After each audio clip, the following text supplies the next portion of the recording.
Jadi materi kedua dari saya itu tentang alinyemen horizontal. Nah, alinyemen horizontal ini salah satu materi yang penting dalam perancangan geometrik jalan. Ya, karena kita di sini akan mencoba mendesain bagaimana tikungannya, bagaimana jenis tikungannya di jalan yang akan kita rencanakan tadi. Oke, kalau nggak salah di kuliah pendahuluan itu sekilas dijelaskan pengertian dari alinyemen horizontal. Ada yang bisa bantu apa itu definisi dari alinyemen horizontal?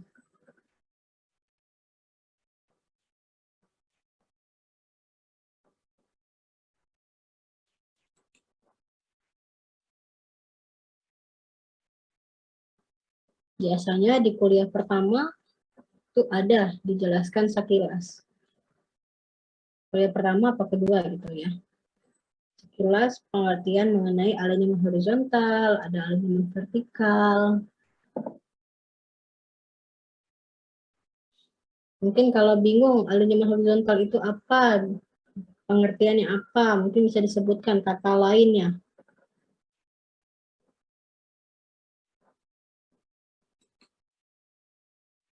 Atau bedanya dengan alinyemen vertikal apa?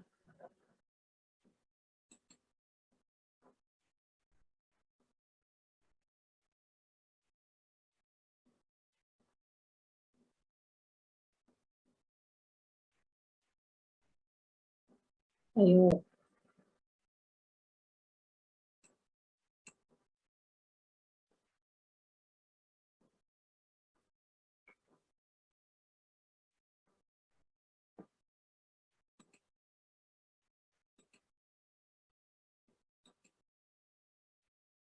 Fitria, Ya, Bu. bisa bantu apa itu alinyemen horizontal? Ya, izin menjawab, Bu. Kalau menurut saya, alinyemen horizontal itu garis garis yang sejajar dengan jalannya, Bu. Jadi horizontal itu kan mendatar, Bu. Kalau misalnya vertikal itu dia lebih tegak lurus, Bu. Vertikal kan berkaitan dengan ketinggian seperti itu, Bu. Oke, jadi alinyemen horizontal itu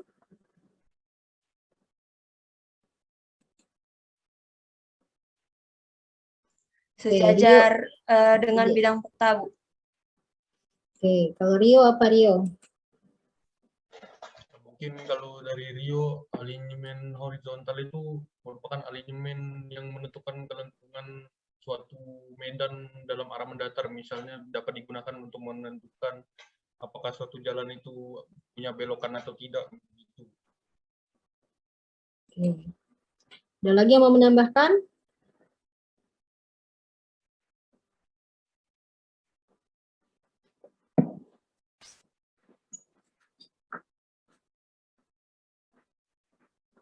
Bulan, apa Bulan?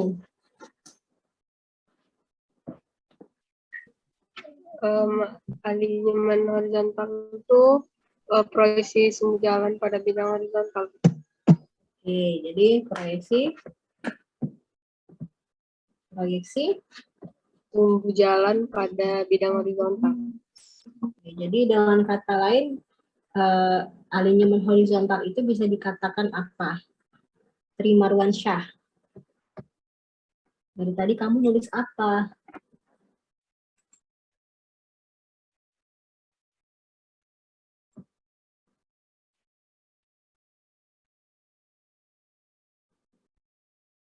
Ayo, bisa dikatakan apa jadi?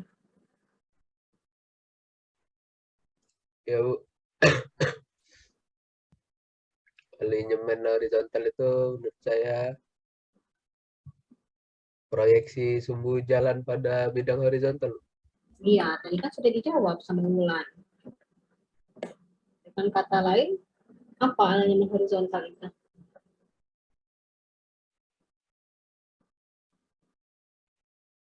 Minggu lalu sudah saya singgung sedikit.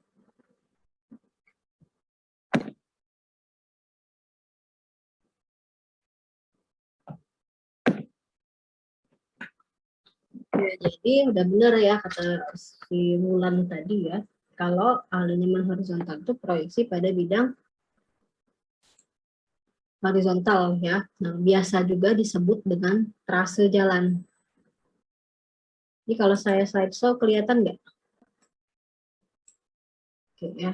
Jadi alinyemen horizontal itu bisa saja kita sebut dengan trase jalan. Nah, alinyemen horizontal karena kita sebutnya trase, ya trase kemarin kan adalah garis-garis yang memanjang. Berarti garis-garis, kalau dia garis, berarti dia ada bagian garis yang lurus dan juga dihubungkan dengan garis-garis lengkung. Makanya untuk alinyemen horizontal, dia kaitannya dengan garis yang lurus atau biasa kita sebut dengan tangen dan garis-garis lengkung atau lengkung horizontal atau biasa kita sebut dengan tikungan. Nah, bedanya dengan alinyemen vertikal, kalau vertikal dia tanjakan dan turunan. Nah, garis-garis lengkung dalam alinyemen horizontal ini bisa terdiri dari busur lingkaran, ya, ditambah dengan lengkung peralihan. Jadi akan ada peralihan dari bagian lurus atau bagian tangan ke bagian lengkungnya. Jadi dia akan bergerak, ada perubahan ya, perubahan dari bagian lurus ke bagian lengkung. Nah, dengan diberikan dengan lengkung peralihan atau biasanya kita sebut dengan jenis tikungan SCS. Nah, bisa juga disebut dengan busur-busur peralihan saja. Jadi dia tidak ada busur lingkaran. Ya, hanya busur peralihan saja. Atau lengkung peralihan.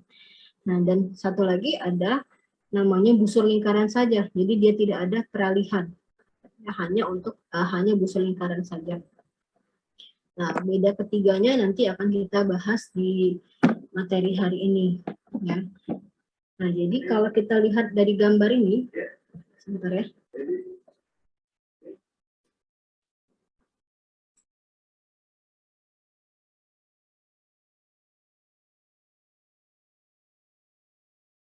Oke, jadi kalau kita lihat dari gambar ini, ya, ada yang warna ini sama yang seperti kita kerjakan di soal kemarin ya, ngitung jarak azimut sama sudut tikungan, ya. Nah, kalau kita nggak kelihatan ya?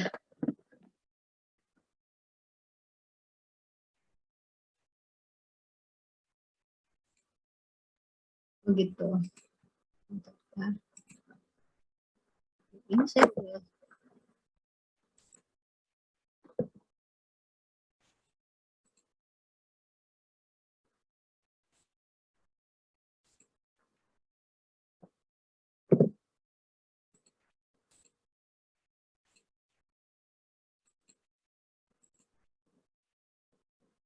Oke, bisa? Oke, biasanya nggak harus kayak gini lah. Biasanya bisa langsung aja. Oke, nah kalau kita lihat dari gambar ini ya, jadi ini kita anggaplah di sini ada titik A, kita mau menghubungkan antara jalan dari titik A ke titik B misalnya di sini ya, atau titik C, di titik di ujung ini. Nah, sebenarnya kita bisa ambil tarik garis, misalnya kita ambil tarik garis lurus ya, bisa. Kalau kondisi tanah itu sesuai dengan speknya ya. Mungkin dia tidak bisa ngambil lurus karena ada beberapa kendala. Ya, kendalanya apa saja kendalanya itu sudah kita bahas di materi minggu lalu, yang penentuan rute.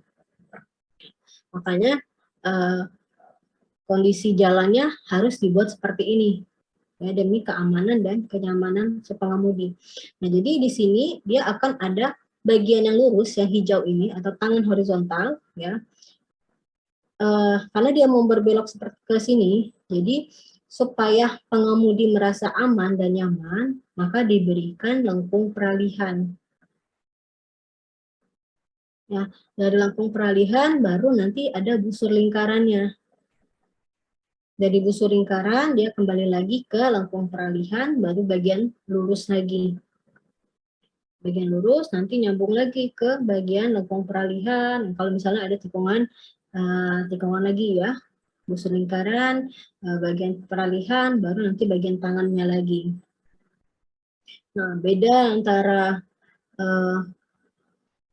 beda antara 3 jenis tikungan tadi itu dipengaruhi oleh nilai R salah satunya ya. Oke.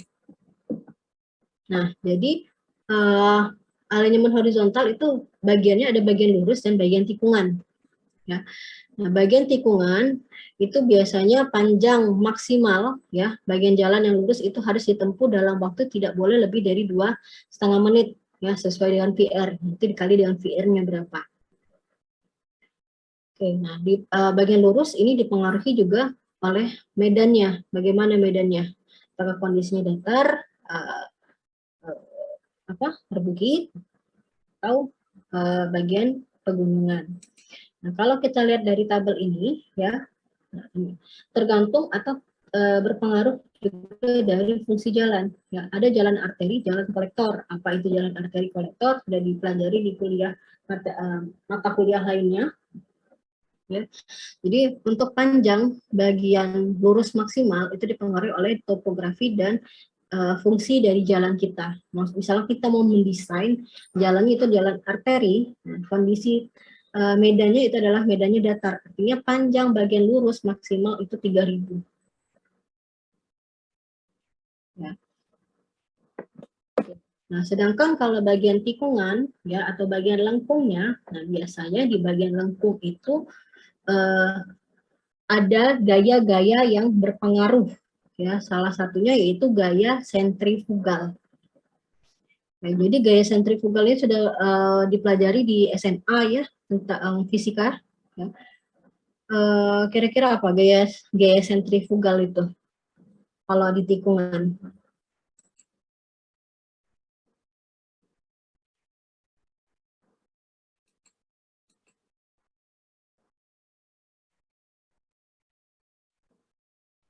Kalau sekarang lagi musimnya MotoGP, kan?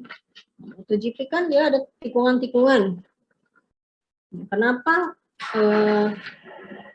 yang pembalapnya itu kalau di tikungan dia motornya itu miring?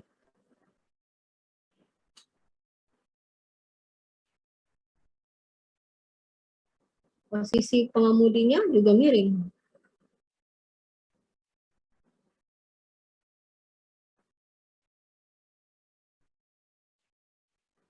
Nggak terbalik.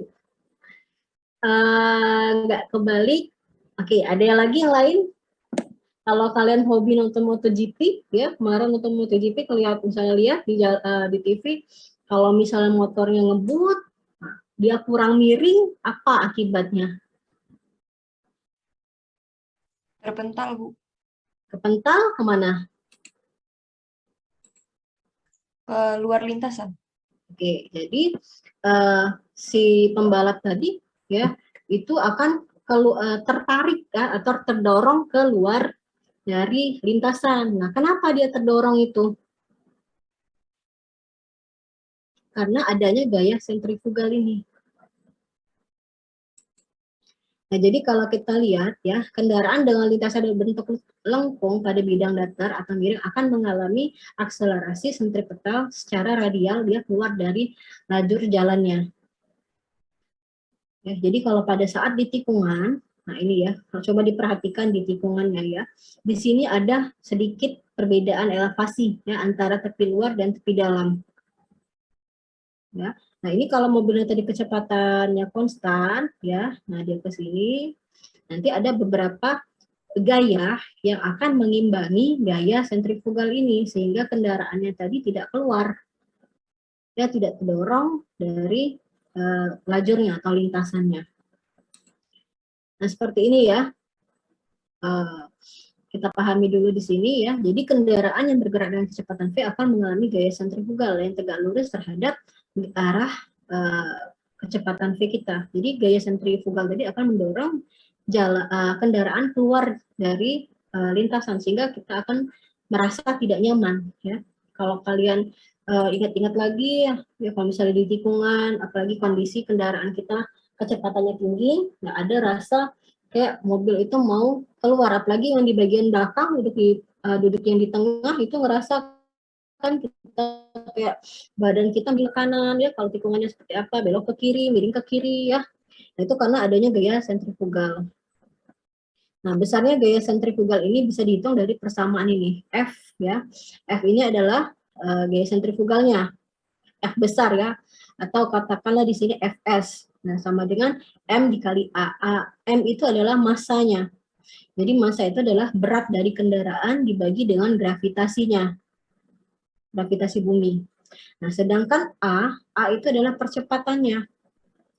Percepatan yaitu adalah V kuadrat atau kecepatan kendaraan dibagi dengan R-nya. Jadi di dalam gaya sentrifugal ini ada beberapa gaya yang akan mempengaruhi atau faktor yang mempengaruhi gaya sentrifugal atau mengimbangi ya, mengimbangi gaya sentrifugal. Itu adalah salah satunya adalah V dan R ini, kecepatan kita dan jari-jari yang akan kita desain untuk geometrik jalan yang akan kita buat tadi. Oke, sampai sini bisa dipahami dulu mengenai gaya sentrifugal. Ya. Nah, jadi kalau kita lihat dari gambar dari rumusan ini, F tadi sama dengan MD. M itu adalah G besar dibagi G kecil, kemudian A adalah V kuadrat dibagi R. Jadi kalau kita jabarkan jadi seperti ini, rumus untuk persamaan gaya sentrifugal. Nah, sekarang bagaimana caranya kita untuk mengimbangi gaya sentrifugal tadi? Nah, salah satunya adalah dengan diimbangi dengan gaya gesekan antara ban kendaraan dengan permukaan jalan. Ya, jadi ban roda ban kita itu ya di as sumbu jalan, sumbu roda ya itu akan ada gesekan dengan permukaan jalan. Ya, disitulah dia akan penyebaran beban ke bawah salah satunya ya. Nah, dari gesekan melintang ini atau dinamakan F ini akan mengimbangi gaya sentrifugalnya. Dan juga ada komponen berat kendaraan akibat kemiringan melintang dari permukaan jalan. Makanya tadi di sini, ya di gambar ini tadi, ada kemiringan jalan. Ya, beda antara yang di sini. Nah, ini kelihatan benar ya. Ini kan sudah, katakanlah ini udah masuk bagian lurus ya. Nah, di sini bagian lurus. Bagian lurus berarti E-nya atau kemiringannya, E ini ya, atau kemiringan melintang permukaan jalan, kalau di bagian lurus dia normal. Tapi kalau di bagian tikungan, dia E-nya itu adalah E super elevasinya. Berapa kita desain E-nya nanti. Nah, jadi gaya sentrifugal tadi diimbangi dengan F ya, atau gaya gesekan dan kemiringan melintang dari permukaan jalannya. Oke, nah selain itu ya juga dipengaruhi dengan radius minimumnya. Jadi radius minimum itu adalah lengkung yang mempunyai super elevasi maksimal. Jadi kalau radius minimum, super elevasinya pasti akan maksimal. Apa yang terjadi kalau super elevasi maksimal dan koefisien geseknya maksimal? Itu akan menghasilkan tikungan tertajam. Nah, kalau tikungan tertajam itu tingkat keamanannya itu akan berkurang. Jadi dalam mendesain ya diusahakan atau dihindarilah penggunaan R dengan radius minimum ini. Jadi kalau kita mau desain jalan, R yang kita gunakan untuk di tikungan itu harus di atas R minimum supaya nanti tidak akan menghasilkan lengkung tertajam.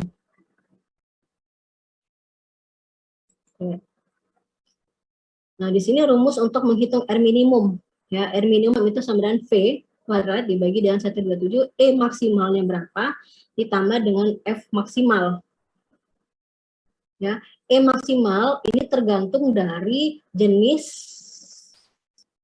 tergantung dari kondisi lingkungan. Dalam artian kita mau desain jalannya untuk jalan apa? Apakah jalan tol, apa jalan antar kota, atau jalan dalam kota. Nah, nilai E-nya ini akan berbeda-beda. Kemudian ada juga untuk kondisi E pada jalan yang bersalju. Nah, ini E-nya juga akan berbeda. Jadi antara ASTO dan Bina Marga nanti akan mengeluarkan berapa batasan super elevasi maksimal yang diizinkan.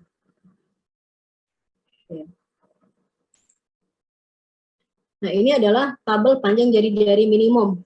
Jadi kita usahakan harus di atas di atas ini. Ya, kalau misalkan kita kecepatannya 60, R minimum 110 minimal. Artinya kita harus desain di atas 110. Mau 200. Nah, nanti kita cek di tabel. Ya, kalau cek di tabel R minimumnya untuk kecepatan 60, R minimum di 200, nah berapa nanti nilai E-nya? E di super elevasi ya. Jadi E itu atau kemiringan itu dia akan ada bermacam-macam ya. Ada yang E maksimal, ada yang E normal, dan ada yang E pada super elevasi. E pada super elevasi itu adalah E di tikungannya. Ya. Dan juga ada E maksimal. E maksimal ini ada batasan tadi tergantung dari jenis jalan kita apa. E normal itu biasanya kalau kita perhatikan di jalan yang lurus, itu jalan yang kita buat itu, yang kita bangun itu, atau yang kita lewati itu kan tidak datar. Ada kemiringan melintangnya. Ya. Kira-kira berapa persen kemiringan melintang pada bagian jalan?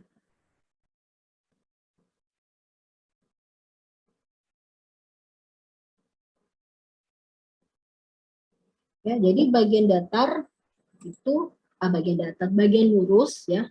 Jalan pada bagian lurus itu juga akan mempunyai tangan.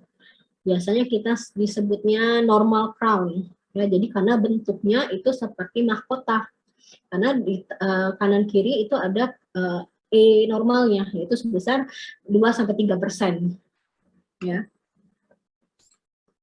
Nah, kemudian ada gaya gesekan melintang. Nah, gaya gesekan melintang ini adalah besarnya gesekan yang timbul antara ban dan permukaan jalan. Dalam arah melintang yang berfungsi untuk mengimbangi gaya. Nah, biasanya gaya gesekan ini juga dipengaruhi oleh kondisi cuaca atau kalau misalnya lagi hujan, ya. Nah, bagaimana koefisien geseknya? Ya, karena kondisi permukaan jalannya kan jadi licin, ya, ada airnya. Makanya jalan kita walaupun di bagian lurus juga dibuat ada kemiringannya supaya air yang ada di badan jalan tadi bisa dialirkan ke drainasenya. Jadi koefisien gesekan melintang adalah perbandingan antara gaya gesek melintang dengan gaya normal pada muka jalan akibat adanya berat kendaraan. Oke, nah besarnya koefisien gesekan melintang dipengaruhi oleh kecepatan yang pertama, tipe dan ukuran bannya. Sama juga bannya itu juga dilihat, kalau misalnya bannya udah gundul berarti dia akan mudah slip ya. Nah, kemudian tekanan bannya ya beda-beda, tiap kendaraan itu kan tekanan bannya beda-beda. Kemudian tipe dan kondisi permukaan jalan serta dari faktor cuacanya tadi.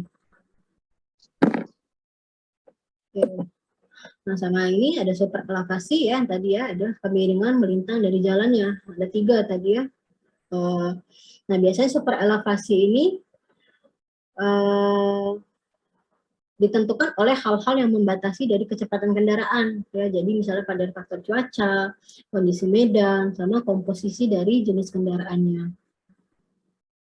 Dan semakin besar kecepatan kendaraan yang dapat dipilih, maka semakin besar pula super elevasi maksimal yang bisa kita buat.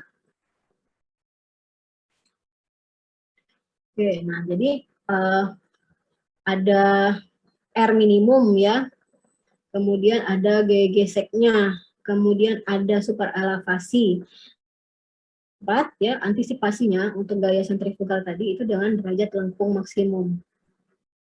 Ya, dari gambar ini kita lihat di sini ya, kita bisa proyeksikan. Jadi derajat lengkung maksimal itu adalah sudut lengkung yang memberikan ketajaman busur 25 meter. Atau ketajaman lengkung horizontal dinyatakan dengan besarnya radius lengkung tersebut, ya, atau dengan besarnya derajat lengkung. Semakin besar nilai R, nah semakin kecil nilai D-nya.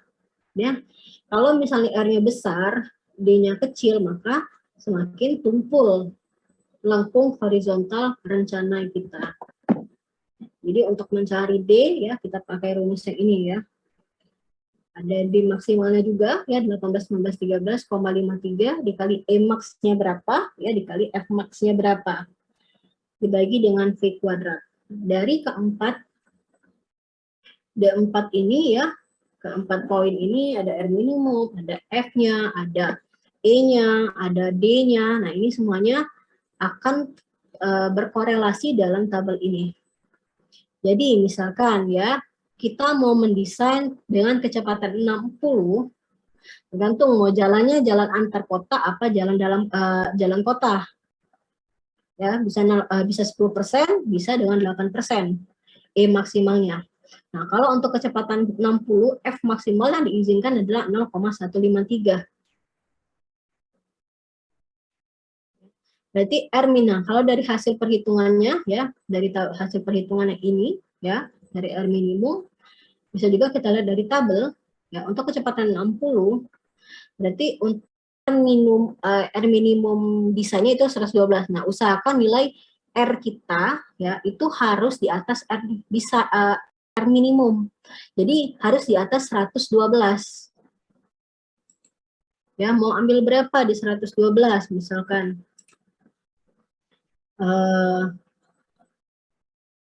Nah, misalkan kita mengambil kecepatannya 60 ya, tadi kan 112 ya, ini yang ASTO ya.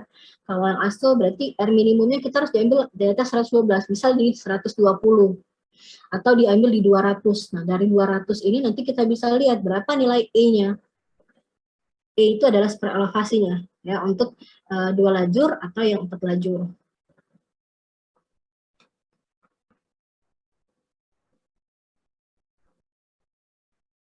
Oke. Ya, jadi seterusnya ya, tabelnya ini seperti itu bacanya. Jadi 4 tadi korelasinya di sini. Nah, jadi ini ada catatan penting ya, hindari penggunaan radius minimum karena akan menghasilkan lengkung tertajam ya, sehingga harga radius minimum sebaiknya hanya merupakan harga batas sebagai petunjuk dalam memilih radius untuk perencanaan ya. Maksudnya seperti ini. Jadi misalkan kita udah hitung nih R minimumnya. R minimumnya tadi 112. Artinya kita desain itu harus di atas 112, tidak boleh di bawah 112. Makanya kita harus tahu dulu R minimumnya sebelum kita langsung pilih R-nya. Takutnya nanti kita sudah pilih R, ternyata R yang kita pilih tadi itu ternyata di bawah R minimum. Nah, jadi boleh kita cari R minimum sebagai petunjuk dalam pemilihan R perencanaan. Sampai sini ada yang mau ditanyakan dulu tentang sentrifugal sama keempat gaya yang bisa mengimbanginya? Belum? Kita lanjut dulu. Lanjut ya. Oke, nah di sini tadi di awal sudah saya sampaikan ada namanya lengkung peralihan ya. Salah satu tujuan dari lengkung peralihan ini supaya kendaraan yang bergerak dari bagian lurus ya ke bagian tikungan itu tidak akan ada rasa ketidaknyamanan karena ada perubahan yang secara mendadak. Jadi perubahan dari bagian lurus ke bagian lengkung itu akan berangsur-angsur. Ya, dari lurus sedikit demi sedikit dia akan berbelok sampai di busur lingkarannya. Baru nanti dia kembali lagi beralih sedikit-sedikit sampai ke bagian lurus lagi.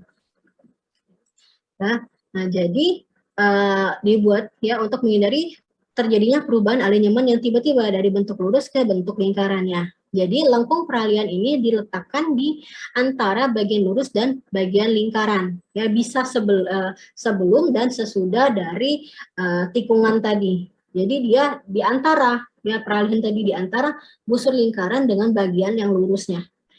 Diletakkan di sebelum lingkaran, sebelum bagian lingkaran dan di akhir bagian lingkarannya. Nah, panjang lengkung peralihan ini harus, yang pertama dia harus memenuhi kenyamanan dan keamanan dalam pencapaian kemiringan. Ya.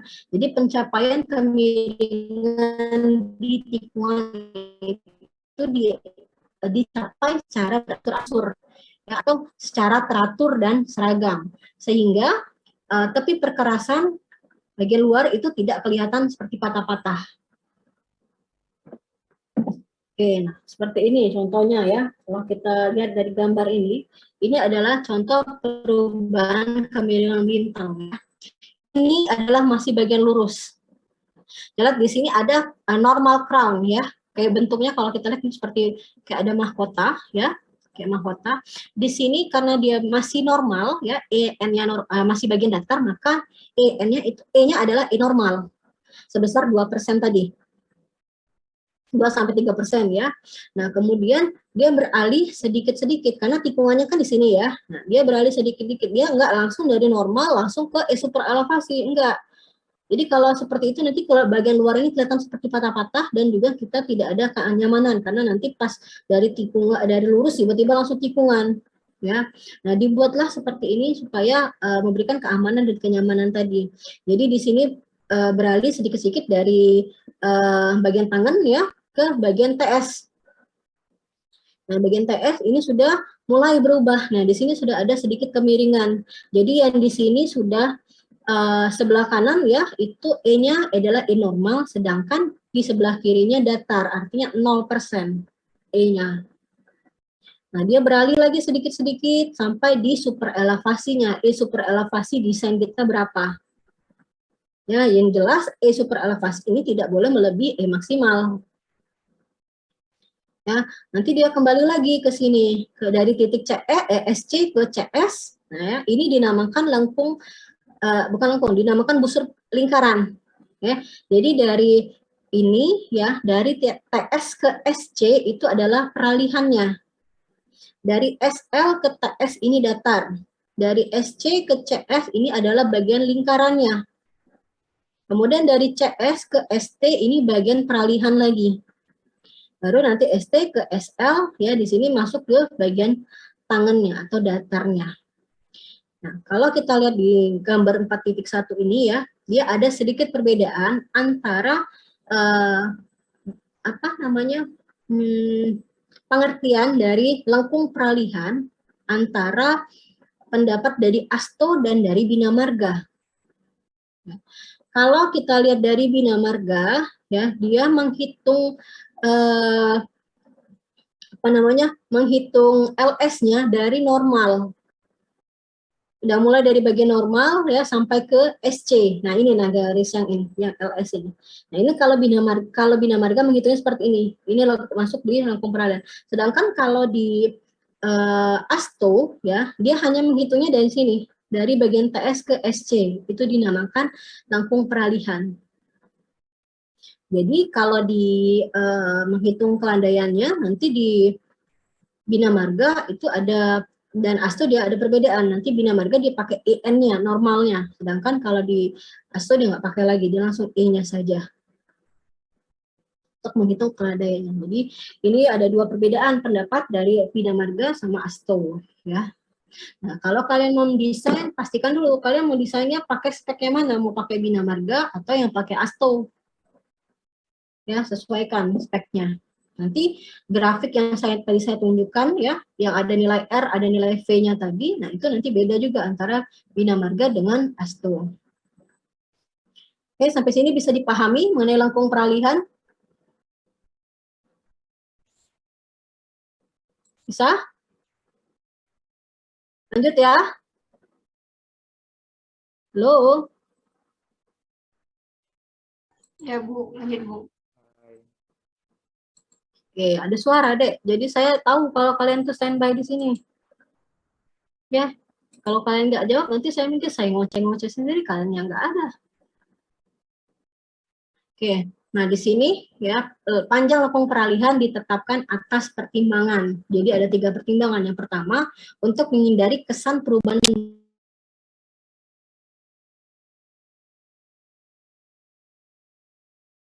V kita 50, berarti 3 titik dari 50 tadi. Kemudian antisipasi terhadap berangsurnya gaya sentrifugal yang terjadi pada lengkung peralihan. Nah, kemudian ada tingkat perubahan kelandaian melintang dari bagian normal ke bagian E super elevasi. Ya, di mana nilai RE ini tidak boleh melebihi nilai RE maksimalnya. RE maksimal dapatnya dari mana? Tergantung dari kecepatan kita. Ya. Nah, jadi ini ada metode dalam perhitungan lengkung peralihan ya, atau menghitung LS. Jadi yang pertama kita pakai berdasarkan waktu tempuh maksimum ya, karena kita tadi kan ada 3 pertimbangan dari sini tadi. Jadi kita dari 3 pertimbangan ini keluar 3 rumus. Nah, rumusnya yang pertama ini dari waktu tempuh. Jadi LS-nya itu dibatasi dari VR ya dibagi dengan 3,6 dikali T. T-nya adalah waktunya tadi 3 detik. P-nya rencana kita.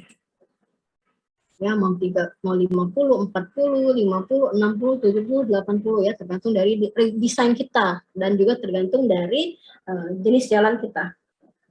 Nah, kemudian yang kedua dari modifikasi sort atau antisipasi gaya sentrifugal.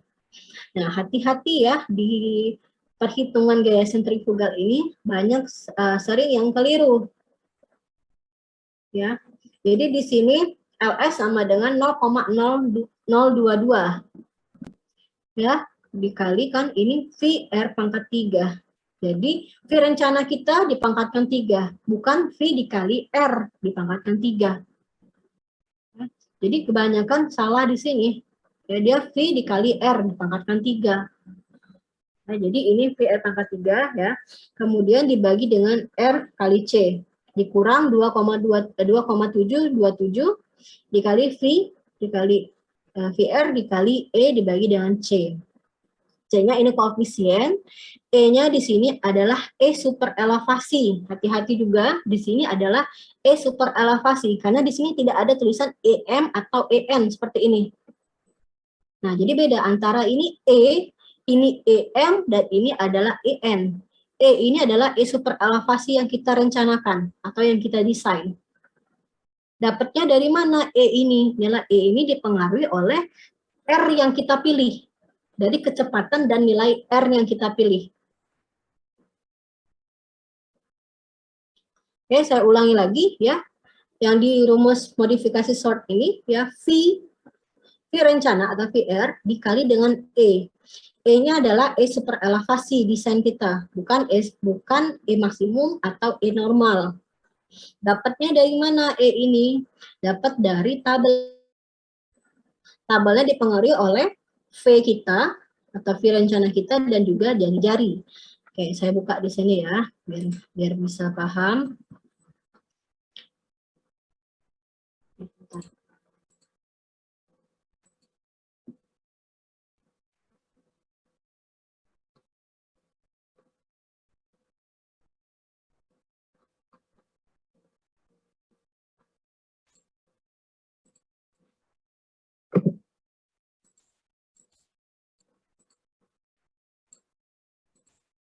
Nah, ini. Nah, ini yang saya tampilkan untuk E-max-nya 10%. Nah, jadi nanti beda-beda ini dari ASTO ya, ASTO. Nah, nanti silakan dicari untuk yang E8%-nya, E6%-nya ya, dan E12%. Tapi yang biasa kita pakai kita yang 6, 8, 10. Nah, jadi nilai E itu dapat dari mana? Dari ini. Nah, pertama, coba lihat di sini, perhatikan ya. Ayo perhatikan semuanya ke sini. Jadi kalau kita mau mencari nilai E, kita harus tahu dulu, kita harus lihat nilai V kita. Ini ada V20, 30, 40, 50, 60, dan seterusnya. Misalkan ya, V kita adalah 60. Ya, di sini berarti kotaknya bagian ini nah. Ya, rombongannya tuh di sini yang V60. Sebelumnya kita sudah tahu dulu berapa R minimumnya. Ya, tadi R minimumnya tadi di atas 112. 112 berarti kita harus ambil di atas 112 ya. Mau ambil 120, oke 200 boleh. Anggaplah kita ambil 200 ya. Jadi dari grafik ini dari kelompok yang 60 ini ya, kita tarik garis ke sini.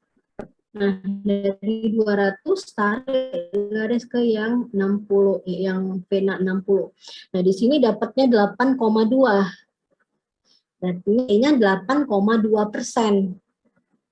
Nah, kemudian di sini ada nilai LNS, ada nilai LNS. Ini maksudnya 2 lajur, ini 4 lajur. Kalau kita mau desain, tergantung desain kita mau desain yang 2 apa yang 4. Nah, kalau kita mau ambil yang 2, berarti R-nya 200, berarti nilai E-nya adalah 8,2%, dan L-nya, ya, LS-nya itu adalah 49 meter. Ya. Oke. Nanti ada juga pada saat desain, kita mau menentukan jenis tikungan. Nah, pada saat kita desain jenis tikungan, ternyata ada beberapa syarat yang tidak bisa dipenuhi dengan R200 misalkan.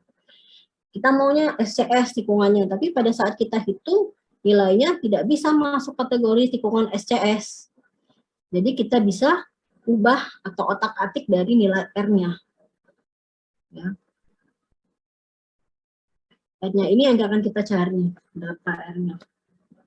Oke ya, jadi untuk modifikasi sort, E-nya yang kita pakai E yang tabel ini, yang 8,2.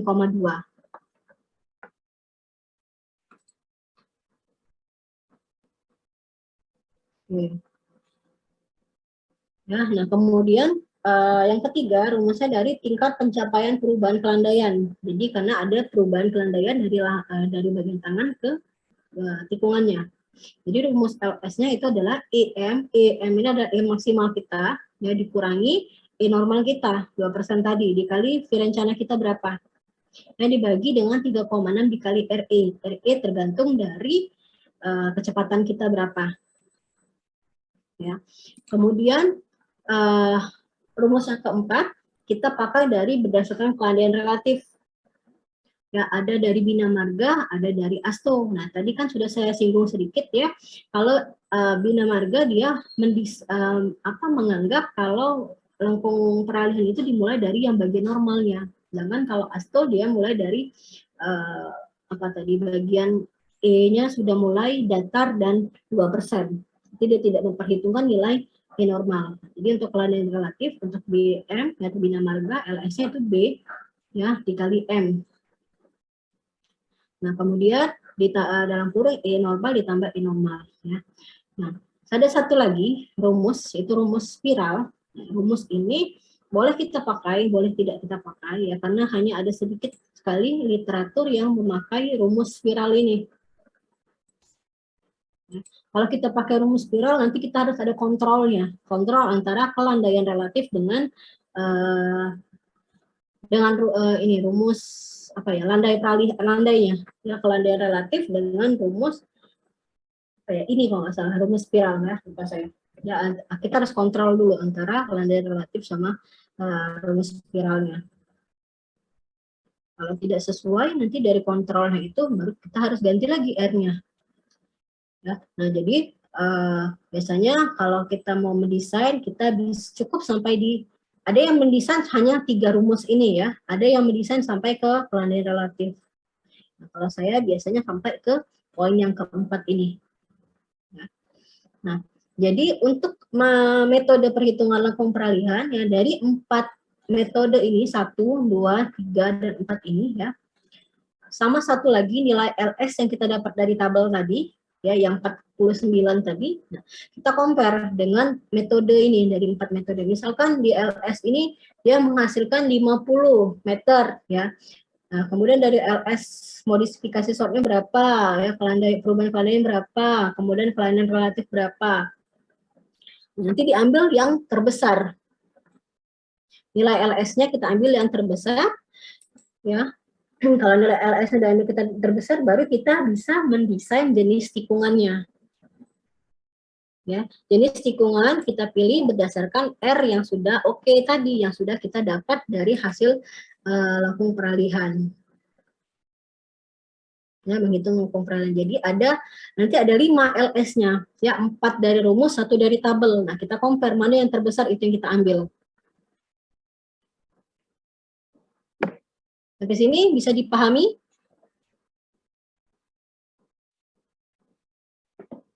Atau ada yang masih bingung? Oke, untuk pengertian dari notasi-notasi tadi, ya, yang T tadi adalah waktu tempuh peralihan 3 detik, ya. Nah, LS-nya adalah panjang lengkung peralihan, ya, VR-nya, E-nya super elevasi. Nah, C-nya ini, ya, C-nya itu diambil disarankan yaitu sekitar 0,4 meter per sekon. Jadi nanti kita pakai C-nya di sini 0,4. Oke. Nah, M-nya tadi dapat dari kelandaian relatif. Nah, M-nya di sini nanti dapatnya. Ya. B-nya itu adalah lebar dari badan jalan kita. Oke, nah untuk RE, ya, RE ini tergantung dari V-nya kita. Kalau kurang dari sama dengan 70 km per jam, nanti kita pakai E-nya, RE-nya yang maksimalnya adalah 0,035. Nah, kalau kalau lebih dari 80 dia pakai yang 0,025. Oke, selanjutnya tentang pelandaian relatif. Pelandaian relatif atau 1/m ya. Jadi M-nya ini kita ambil dari landai relatifnya, kita notasinya yang M ini. Jadi landai relatif itu adalah besarnya kelandaian akibat adanya perbedaan elevasi, tapi perkerasan sebelah luar sepanjang lengkung peralihan. Ya, jadi sepanjang lengkung peralihan itu kan ada perubahan elevasi ya dari bagian tangan tadi ke bagian kemiringan sesuai dengan super elevasi kita. Kita dinamakan pelandaian relatif. Nah, perbedaan elevasi didasarkan pada tinjauan perubahan bentuk penampang melintang jalan. Ya. Jadi ini belum merupakan gabungan dari perbedaan elevasi akibat kelandaian vertikal jalan. Ya. Jadi hanya pengaruh dari perbedaan elevasi horizontalnya saja atau bentuk penampang melintangnya saja. Jadi belum kita perhitungkan mengenai perbedaan elevasi dari kelandaian vertikal. Nah, diusahakan, tapi tergantung kontur juga dan kondisi jalan, ya. Diusahakan alinyemen horizontal itu atau tikungannya itu tidak ada di bagian tanjakan. Ya, karena kalau seperti itu ya faktor keamanannya berkurang. Karena apa? Karena nanti pas tikungan itu sambil nanjak, ya. Biasanya itu adanya di daerah pegunungan, pebukitan. Nah, itu kan tingkat keamanannya agak lebih kurang ya. Nah, diusahakan kalau bisa kita makanya tidak boleh itu kita motong konturnya, kita ambil jalan yang kalaupun memang ada perbedaan tikungan di vertikal, usahakan elevasinya masih bisa masuk dalam persyaratannya. Ya, sehingga nanti kalau misalnya elevasinya terlalu tinggi, nanti kita akan membuat lagi menghitung lagi panjang kritisnya, ya, dan sebagainya. Kemudian besarnya landai relatif maksimum ini dipengaruhi oleh kecepatan dan juga tingkah laku pengemudi. Ya, biasanya kalian kalau di tikungan itu kecepatannya berkurang atau malah justru ditambah. Kurang, Bu. Kurang. Oke, ya. Jadi kadang-kadang juga ya ada juga pengemudi yang di saat di tikungan dia tidak mengurangi kecepatannya. Nah, itu makanya tadi landai relatif juga dipengaruhi oleh tingkah laku dari pengemudi. Ya. Nah, ini rumus untuk landai relatif ya. Nah, ini rumus yang ini tadi, ya, rumus ini tadi dapatnya dari sini. Nah, ya, 1/m sama dengan E ditambah EN dikali B dibagi dengan LS-nya, ya. 1/m ya atau M-nya nanti adalah landai relatif, ya, LS-nya panjang lengkung peralihan, B-nya adalah lebar lebar jalurnya berapa, kemudian E-nya super elevasi, E normal adalah super elevasi normalnya. Nah, ini perhitungan yang dari Bina Marga dan dari ASTO ya. Dari rumus ini nanti sudah kita dapatkan ini tadi ya. Oke, ini saya lanjutkan saja. Nah, ini pelandaian relatif ya dari Bina Marga dan ASTO. Nah, ini hanya ada beberapa kecepatannya ya. Kalau dari Bina Marga 20 sampai 80, nanti silakan dicari lagi untuk kecepatan selanjutnya. Untuk yang ASTO juga dari 20 sampai 130. Ya, cara bacanya seperti apa? Lihat di sini, pelandaian relatif itu notasinya seperti ini, 1 berbanding M. Jadi M ini kita anggap pelandaian relatifnya. Ya, nah, jadi kalau misalkan di soal, ya misalkan di soal diminta tentukan sendiri pelandaian relatifnya berapa. Nah, jadi kita sesuaikan dulu. Pertama kita cek dulu dengan desain kita. Kita mau pakai aspek apa? Bina Marga apa ASTO? Ya. Nanti juga lihat dari kecepatan. Kecepatannya mau berapa? Apa 50, 60? Ya. Kalau pakai Bina Marga, V-nya adalah 60, berarti M-nya adalah 125. Yang kita masukkan yang 125 ini saja. Kalau ASTO, misalkan ASTO 60, gradiennya maksimalnya adalah 0,6 juga, 0,6 untuk yang kecepatan 60. Nah, berarti kelandaian relatif maksimalnya adalah 167. Ya, jangan ditulis 1/167, buatnya 167 ini. Jadi nilai M itu adalah yang ini. M-nya dipakai di mana? Dipakai di ini tadi. Ya, lebar kita berapa? Misalnya 3 kali M-nya tadi pakai ASTO ya, pakai ASTO tadi kecepatan 60, 1 berapa? 69 ya, masukkan di situ. 67. Ya, sampai di sini bisa dipahami? Terlalu cepat saya jelasinnya?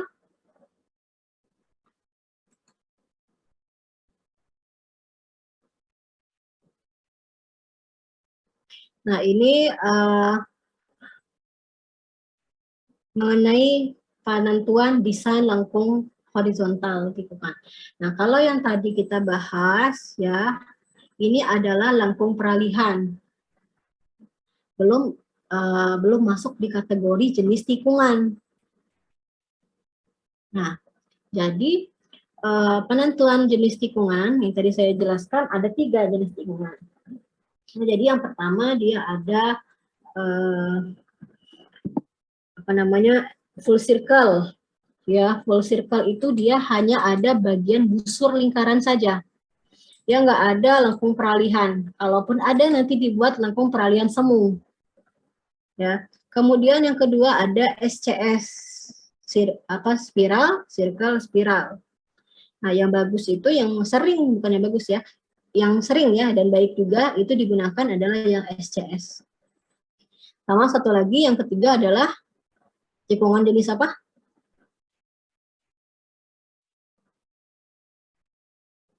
Ayo, ngikutin nggak kuliah saya dari awal tadi?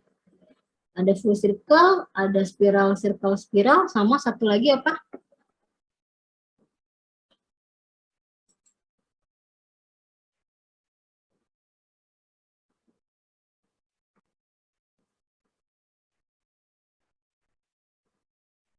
Ayo, apa? Satu lagi jenis tikungan tadi. Tadi saya sudah keluar-keluar loh, saya sebutkan 3 jenis tikungan tadi.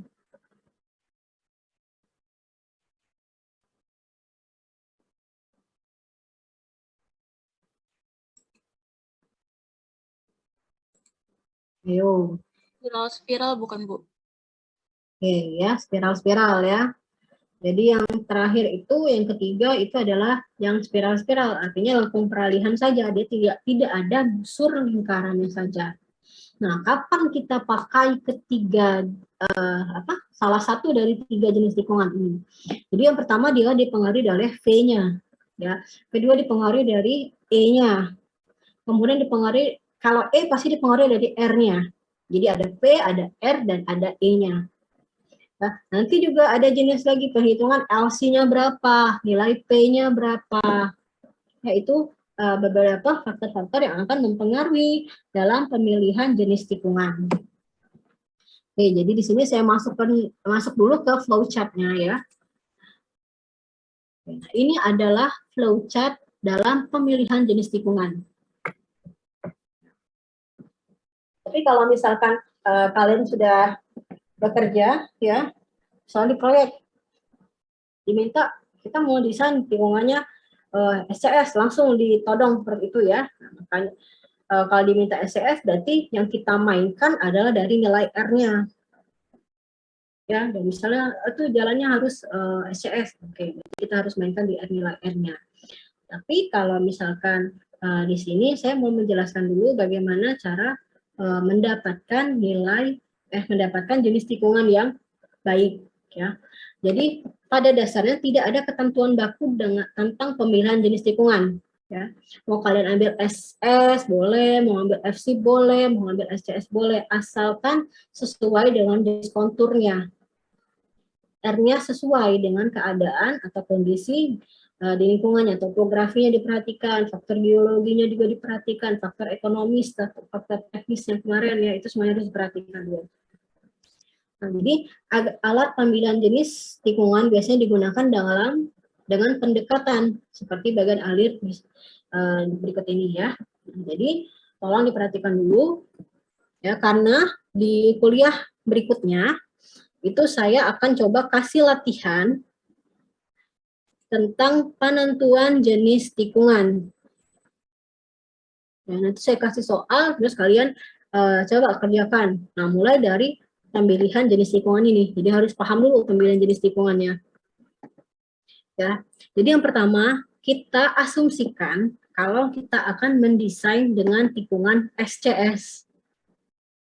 Ya, karena di setiap tikungan itu ada properties yang harus kita hitung, properties dari tikungannya. Kenapa di SCS? Karena salah satunya di SCS itu propertiesnya paling banyak, jadi dia lebih detail. Jadi kita bisa tahu nilai LC, nilai P-nya atau nilai E-nya. Oke, nah pertama kita asumsikan dulu kalau tikungan kita adalah tikungan SCS. Kita cek nilai LC-nya.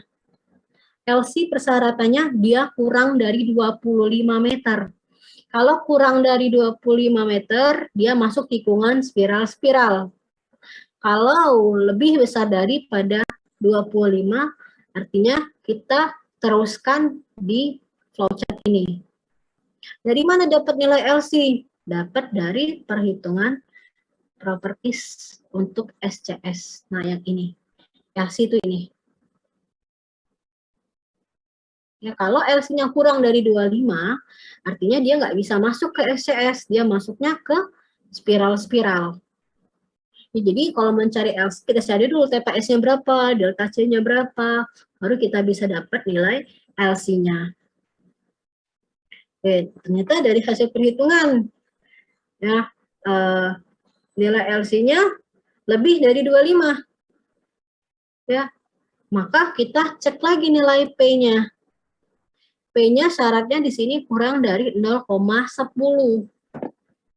Kalau kurang dari 0,10, dia masuk ke full circle atau tikungan lingkaran.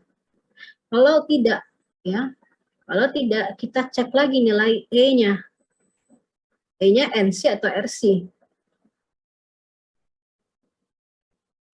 Ya. Nah, dapat P-nya dari mana?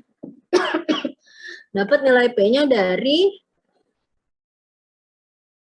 hitungan ini. Nah, P-nya itu ada di bawah sini. Nah, jadi kita cari nilai YC dulu. YC-nya ini rumusnya. Nah, di sini ada nilai LS. Ya. LS ini dapatnya dari mana? Ayo, Nicholas Jason. LS ini dapatnya dari mana?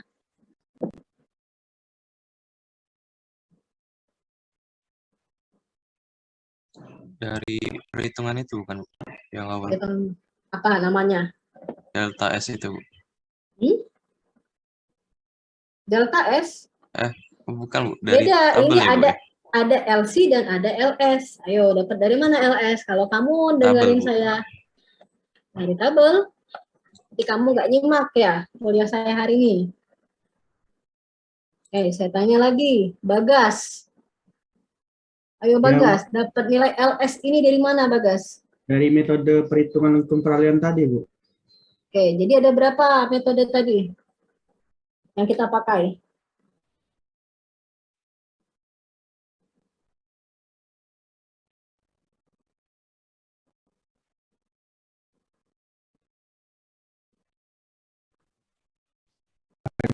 Tiga, Bu. Ya, benar Pak, 3. Coba Sarli. Ada berapa Sarli metode yang kita pakai untuk menghitung LS tadi Sarli?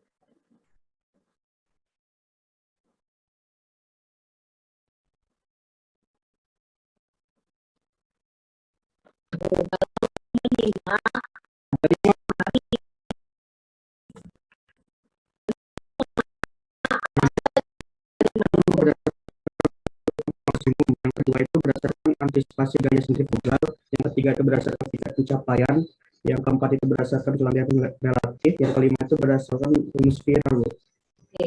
Nah, yang biasa kita pakai itu yang mana saja? Oke, saya ganti orang lain ya. Oke, siapa ya?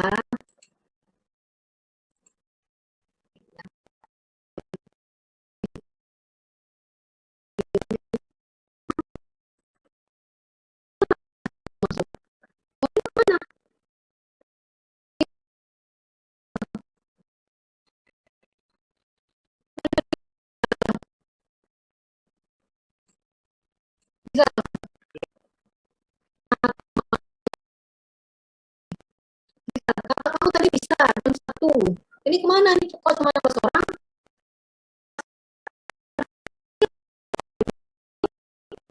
Aku baru udah tanya Bu, bisa aja Bu, cuman nggak tahu Bu.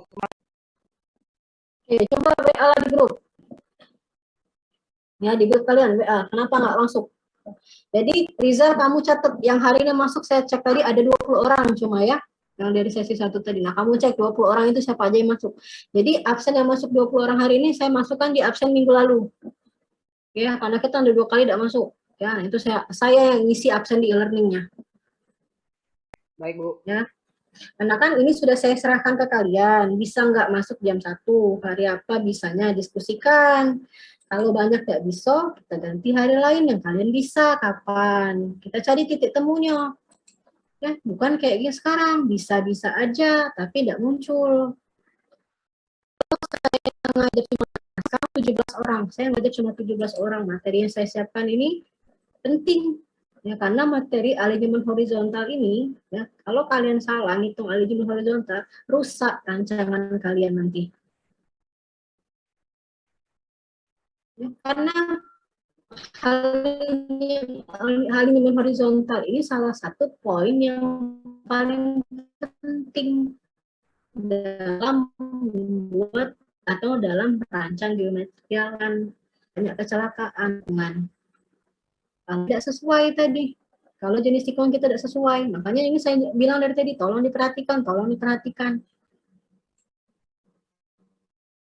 Ya, nah ini waktunya tinggal yang sesi sekarang dikit lagi. Nah ya, nanti kita masuk lagi. Kalau masih kurang lagi dari sini, saya anggap yang sesi terakhir itu yang masuk hari ini. Ya. Oke, karena kan dari awal sudah saya tanyakan bisa atau enggak. Ya, kecuali saya yang menentukan. Rizal, besok masuknya hari Rabu jam sekian. Bisa nggak bisa, terserah kalian. Nah, enggak. Saya nggak mau kayak gitu. Saya maunya bisa semua kita masuk. Nah, jadi jangan lagi menyalahkan, ibu kan tidak masuk kemarin hari Senin, ganti hari kami tidak bisa. Nah, kan makanya sudah saya serahkan lagi ke ketua kelas untuk koordinir kalian bisa atau enggaknya. Oke, sekarang balik lagi ke materi kita tentang LS. Coba, Andana Febrian. Tadi si Bagas ya, tadi sudah menyebutkan ada 5 katanya tadi. Nah, sekarang saya tanya, yang biasa kita pakai itu yang mana saja?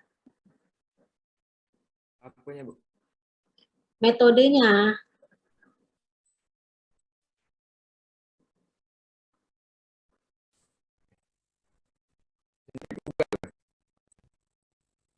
Oh, sentrifugal? Saya kan tanya LS. Kamu nyimak nggak dari tadi? Nyimak, Bu. Sekarang kalau kamu nyimak, kamu bisa jawab pasti ya.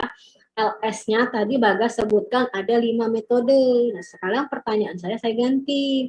Dari 5 metode tadi, mana yang biasa kita pakai? Karena dari 5 metode ada 1 metode yang sangat jarang digunakan. Karena hanya ada 1 literatur yang memakai rumus itu. Apa metodenya yang 4 lagi yang kita pakai?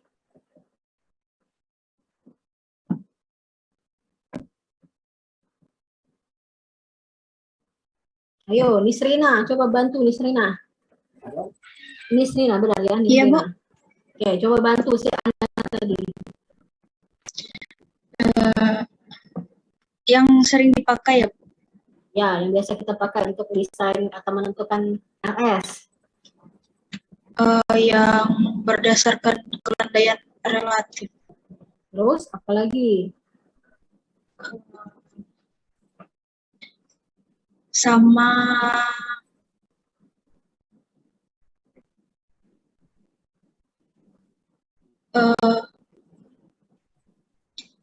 tingkat pencapaian perubahan kelandaian, Bu. Oke, apa lagi? Sama waktu tempuh maksimum. Terus? Nah, pertanyaannya saya lanjutkan. Ya. Selain 4 metode tadi, kita perlu LS dari apa? Dari mana lagi pertimbangannya? Ya, Dianto.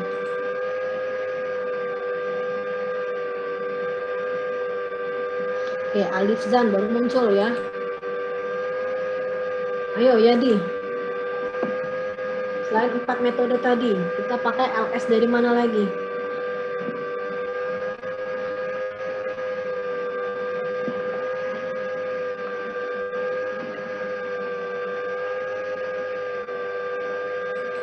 Tadi kan saya tanya, sampai sini bisa dipahami?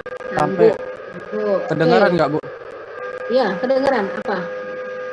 Pakai kalau yang selain dari 4 tadi itu yang pakai yang apa tuh yang kelima yang literaturnya sedikit yang pakai, Bu. Bukan itu pertanyaan saya. Tadi kan pertanyaan saya ya. Dari 5 metode tadi ada 4 yang biasanya dipakai ya. Sudah disebutkan oleh Nisrina ya. Karena satunya memang jarang dipakai. Hanya ada 1 literatur yang pakai metode ini. Kalian boleh pakai metode yang kelima itu. Tapi nanti ada kontrolnya. Harus dikontrol dengan keadaan relatif juga.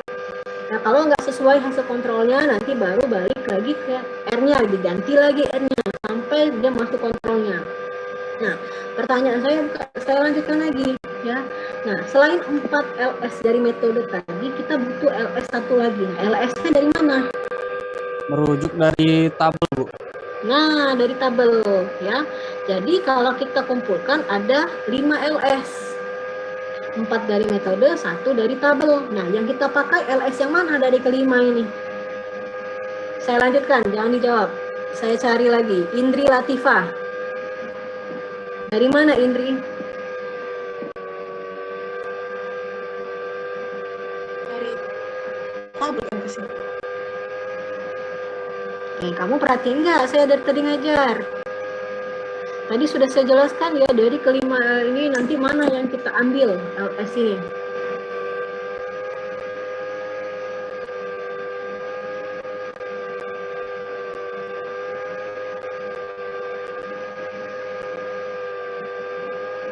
Yo, dari mana Indri? Atau dibantu sama Sinta? Ayo Sinta.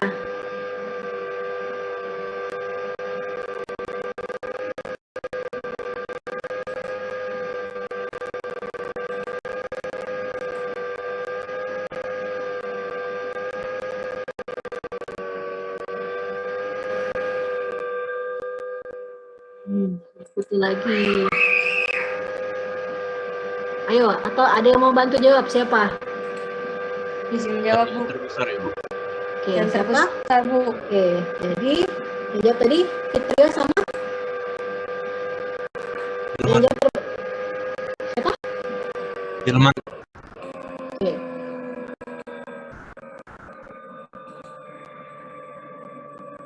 Firman, mana Firman? Hilman, Bu. Firman, oke. Firman. Nama kamu.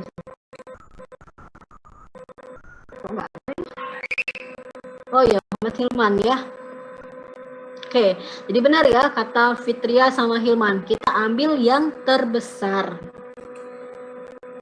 Oke, jadi saya tanya dulu sebentar sebelum saya lanjutin. Saya menjelaskannya terlalu cepat atau enggak? Atau kalian yang ngantuk? Kalau lebih cepat, kalau masih belum paham, saya ulangi sekali lagi. Ya, daripada nanti kalian menghitung LS juga tidak ngerti gimana kita mau pilih tikungan.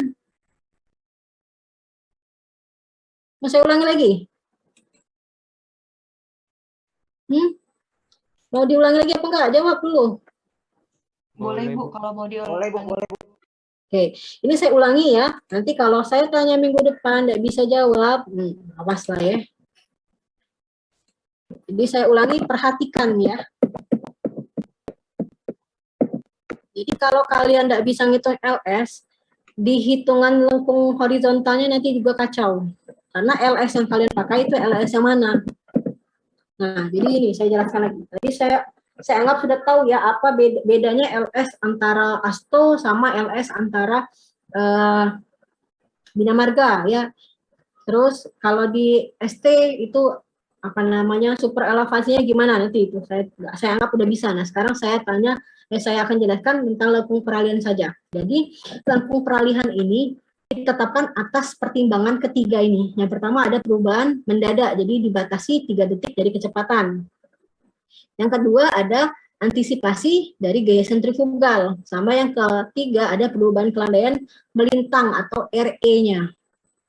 Kelandaian melintang, bukan kemiringan melintang, tapi kelandaian melintang jalan, RE-nya. Kalau kemiringan melintang itu namanya E atau super elevasi. Ya, sampai sini paham ya? Nah, dari 3 ini muncul 3 rumus ini. Nah, kalau nggak dicatat silakan, mau di screenshot boleh, ya, karena nanti akan saya kasihkan juga slide-nya. Nah, jadi yang pertama kita batasi 3 detik. Jadi LS-nya adalah V dikali R dibagi dengan 3,6 dikali T. Nah, T-nya dapat dari mana? Dapat dari 3 detik ini.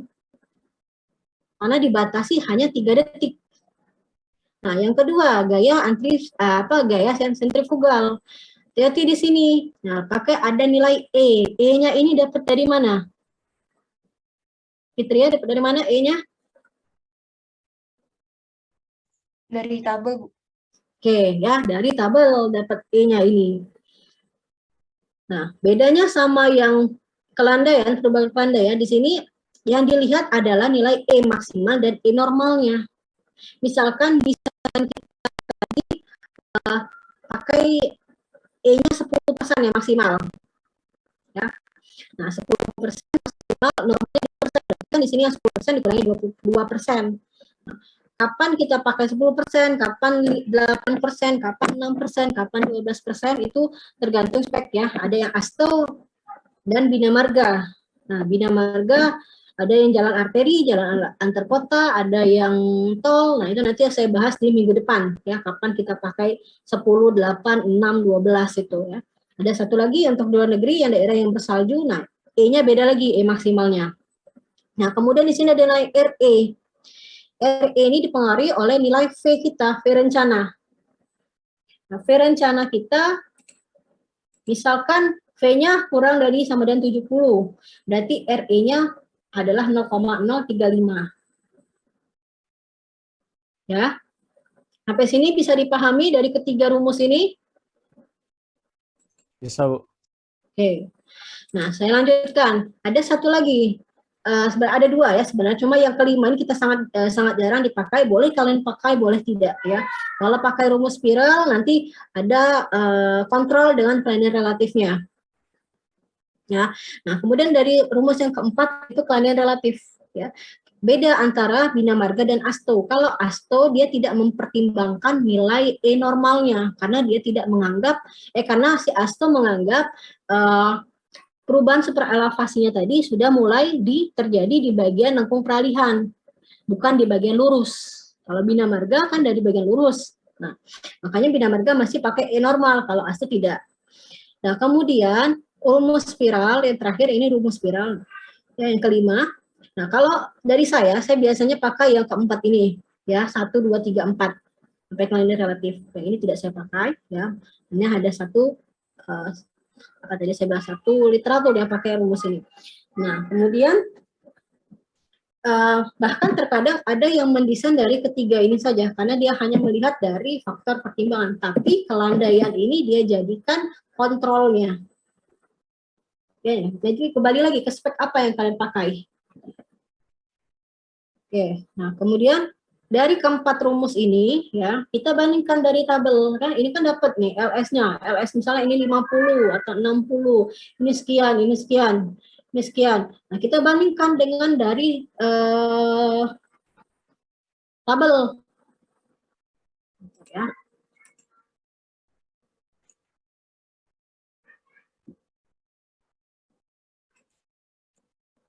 Oke, dari tabel.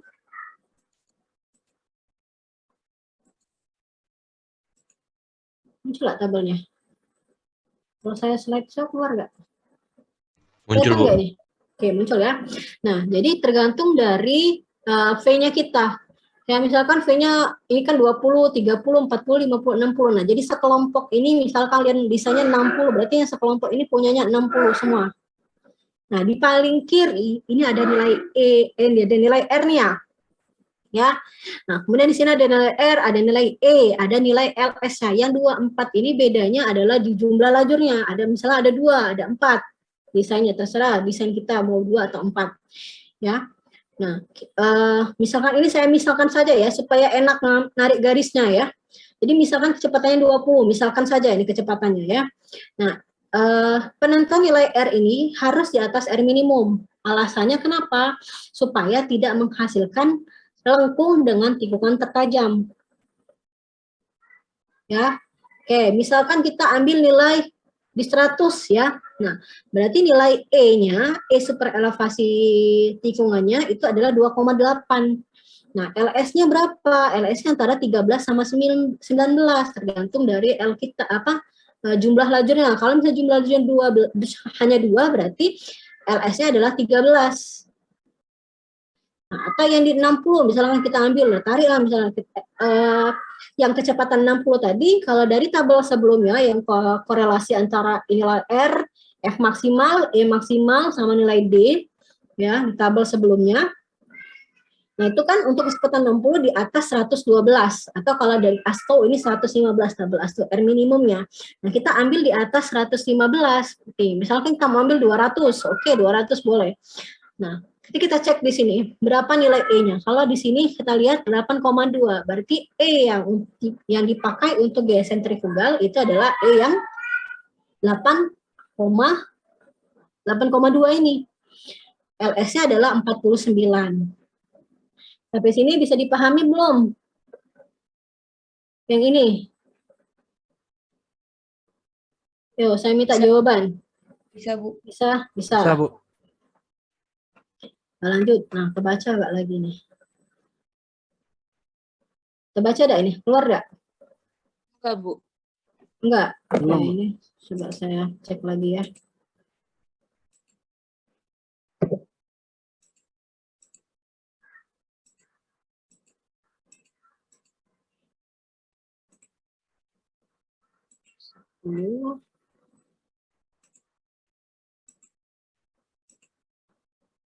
Oke.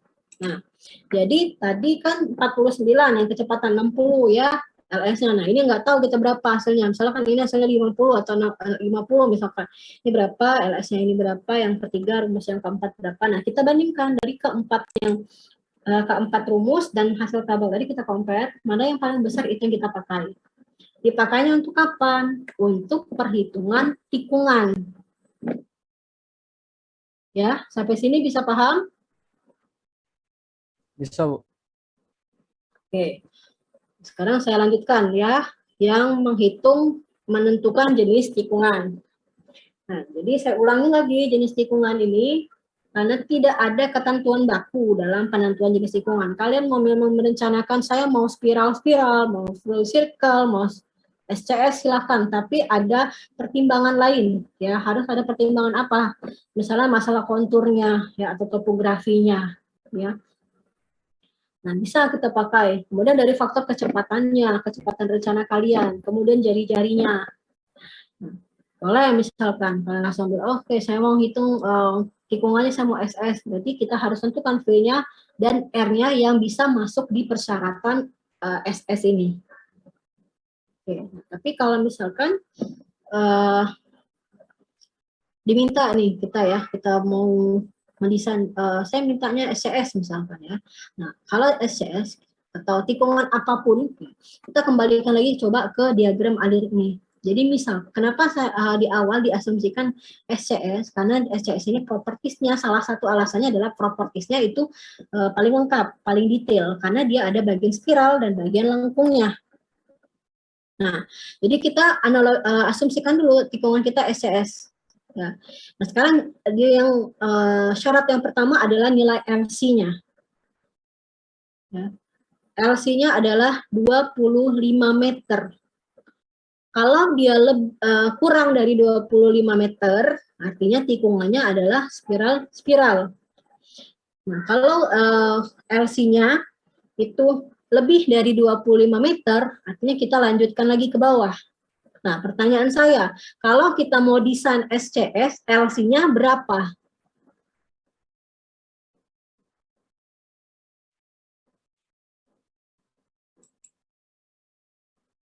Lihat dari ini, flowchart-nya. Kalau saya mau desain, SCS saya tidak nanya R-nya ya, nah saya tanya LC-nya. Karena LC pasti dipengaruhi oleh LS dipengaruhi oleh R-nya. Berapa LC yang dipersyaratkan untuk tikungan SCS?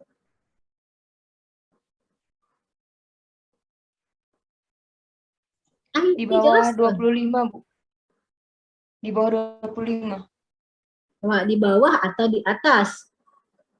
Lihat ini. Ini LC kurang dari 25. Kalau iya dia apa? Kalau tidak dia apa? Oh, di atas, Bu. Di atas. Lebih dari 25. Oke, jadi kalau kita tadi ini, kalau lebih dari 25, berarti ada kemungkinan bisa pakai SCS. Tapi dicek lagi nilai P-nya. Ya, karena bisa saja kemungkinannya antara SCS atau full circle. Ya, cek lagi. Nah, sekarang nilai LC-nya dapat dari mana? Nilai LC-nya karena dia tadi di awal asumsinya SCS, maka kita cek dari properties untuk menghitung SCS. Nah, ini perhitungan properties untuk SCS. Properties itu apa? Properties itu, nah, kalau kalian nanti desain, ada jenis, kan kalian gambar nih tikungannya. Nanti ada diagram super elevasi di bawahnya. Nah, sekarang SCS itu, properties itu yang mana? Yang hitung ini, berapa nanti K-nya, berapa XS-nya, berapa nanti ES-nya, ya, berapa delta C-nya, berapa delta S-nya. Nah, itu dapatnya dari perhitungan properties ini. Nah, sekarang tadi diminta LC-nya kurang dari 25. Nah, rumusnya adalah yang ini. Ya, kalau kurang dari 25 dia pakai spiral-spiral. Kalau lebih dari 25 dia pakai SCS. Nah, lihatnya dari rumus ini, LC. Dari delta C. Berarti kita cari dulu delta C-nya apa. Delta C itu adalah delta dikurang 2 theta S. Theta S-nya dari mana? Theta S-nya dapat dari sini.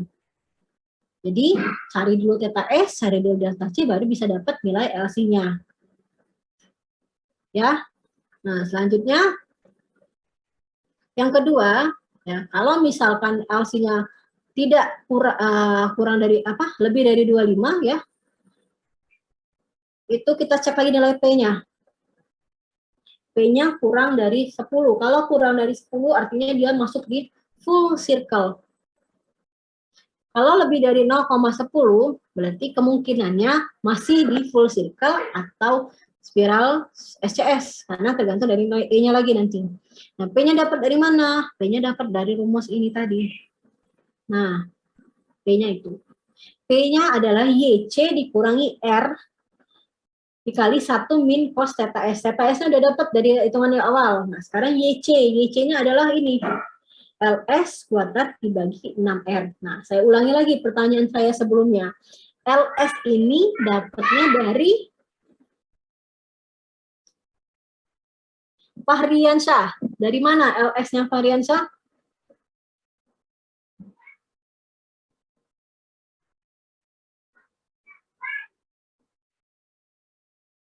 Kalau masih tidak bisa jawab juga, nggak tahu lagi saya. Tabel, Bu. Masya Allah.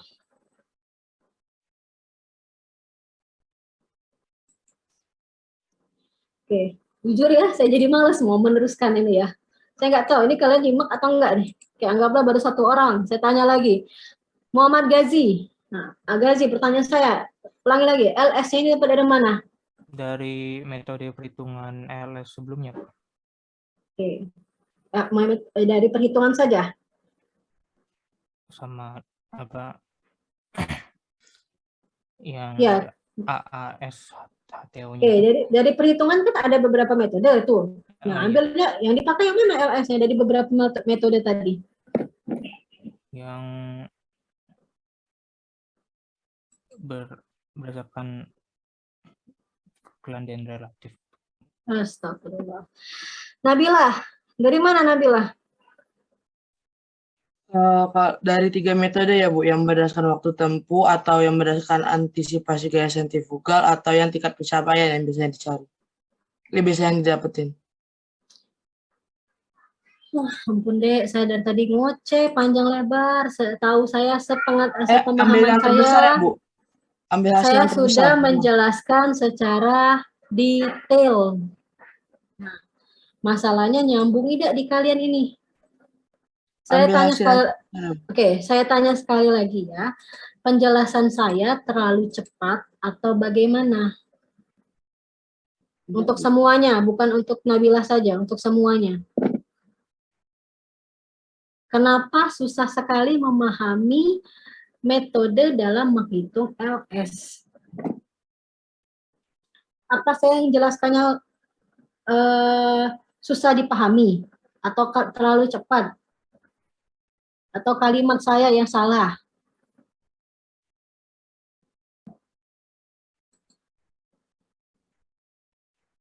Oke, mau saya tadi, begitu saya tanya LS-nya dari mana, langsung dapat dijawab. Dari yang terbesar, Bu. Kan kalau Kak bisa jawab seperti itu, saya merasa lega. Berarti apa yang saya sampaikan diterima oleh kalian. Ini gimana saya mau melanjutkan ke yang ini. Kalau LS-nya aja masih belum paham, masih banyak deh ini deh. Ini masih mau menentukan dulu jenis tikungannya apa. Nanti dari jenis tikungan nanti dihitung lagi. Kemudian nanti mau digambar, diagram peralokasinya seperti apa. Belum lagi nanti STA-nya. Nah, baru nanti di akhir saya kasih contoh soal.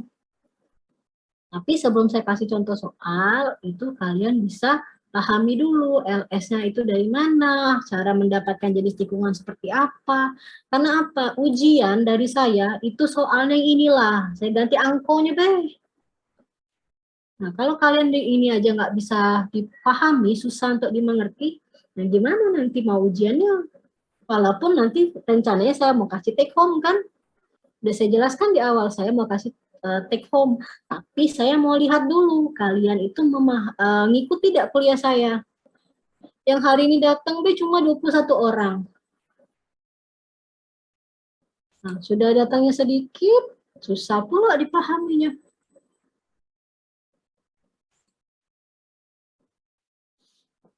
Ini mau saya lanjutkan atau bagaimana?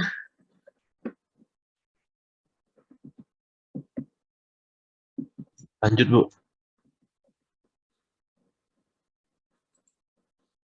Lanjutkan. Lanjut, Bu. Iya, Bu. Oke, ini saya lanjutkan hanya sampai di diagram ini aja. Saya selesaikan sampai diagram ini aja. Nanti yang berikutnya kita lanjutkan di minggu depan. Saya anggap sudah nggak kondusif lagi kuliah hari ini. Ya. Jadinya gantung kita kuliah hari ini. Harusnya saya sudah sampai di ini. Nah, selesai SS, minggu depannya kita lanjutkan ke diagram superalokasi dan contoh perhitungan. Nah, karena saya melihat kayak susah sekali dipahaminya, jadi saya cuma masukkan sampai ke sini aja. Ya. Oke, saya ulangi sekali lagi ya. Dari nilai LC, kalau misalnya nilainya lebih besar dari 25, ya, kita cek nilai P. P-nya dapat dari mana? Lihat lagi di rumus ini P, ya. Ada YC dikurangi R dalam kurung 1 dikurang cos theta S. Theta S dapat dari hitungan ini. Nah, ada nilai LS, ya. Ada nilai YC. YC dapat dari ini. LS kuadrat dibagi dengan 6R. LS-nya dari mana? LS-nya dari perhitungan metode perhitungan lengkung peralihan. Jadi ada yang kita pakai ya, untuk dengan saya kita pakai 4 metode tadi ya. Kemudian ditambah dari tabel. Dari tabel baru nanti kita pilih mana yang terbesar. Itu yang kita ambil untuk perhitungan penentuan jenis tikungan. Ya, nanti kalau pada saat perhitungan properties ada sesuatu yang ganjil ya, yang tidak sesuai dengan spek, bisa kita kembalikan, kita ganti lagi R-nya. Jadi yang kita ubah-ubah di sini adalah nilai R-nya yang bisa kita ubah, kita mainkan. Karena V-nya kan sudah kita tentukan, kita mau pakai V-nya misalnya di 60 dari awal desain kita 60. Nah, sekarang kita mainkan di nilai R-nya agar didapat tikungan yang sesuai dengan jenis konturnya. Ya, dan juga dari faktor keamanan dan kenyamanan. Oke, dapat nilai P. Ya, kalau P-nya lebih dari 0,10 ya, berarti masuk kategori tikungan lingkaran. Nah, kalau lebih dari 0,10, kita lihat nilai E-nya ya. Nilai E-nya di NC atau dia ada nilainya. E-nya itu ya. NC itu seperti ini. Kalau dia nah ini. Nah, NC ini kan ada NC, ada RC. NC-RC.